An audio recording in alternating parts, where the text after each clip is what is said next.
Okay, let's go through this in order. So there's so many spots you can make an error. So you got to name the condo corp here.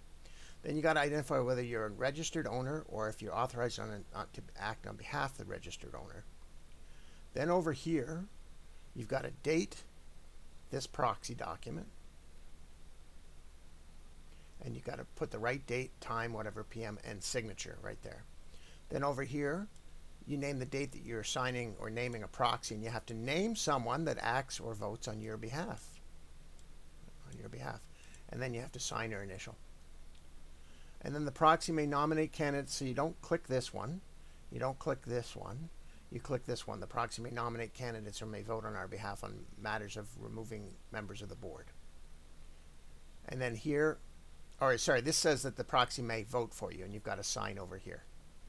Then over here, section 4 is voting for removal of board and election of substitutions or substitutes. So you got to name it, in favor or against removal, and then you got to sign. Whether you go against or in favor, you still got to sign. Over and over again 4 times. They skip that. And then if the vote of the removal of one or more directors, so here's the tricky part, because a president requires owners only and directors don't. If a vote, so you sign this and you say, yeah, so in order, these are my candidates. 1, Henrietta Decheva, and 2, Ken Jones. And they have to sign again to the right.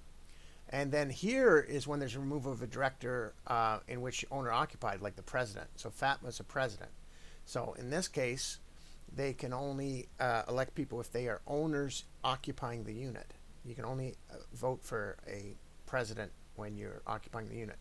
And then you've got to name your 2 candidates. Now, where it can all mess up here is if your 2 candidates get elected here, does that make them void here or whatever? It all depends on what they're going to do. And since it's corrupt, I think they're just going to ignore all proper ways. But the real tricky part is on the right, there's some signatures.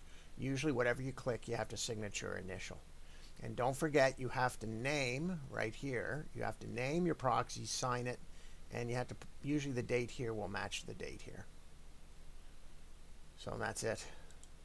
Lots of signatures.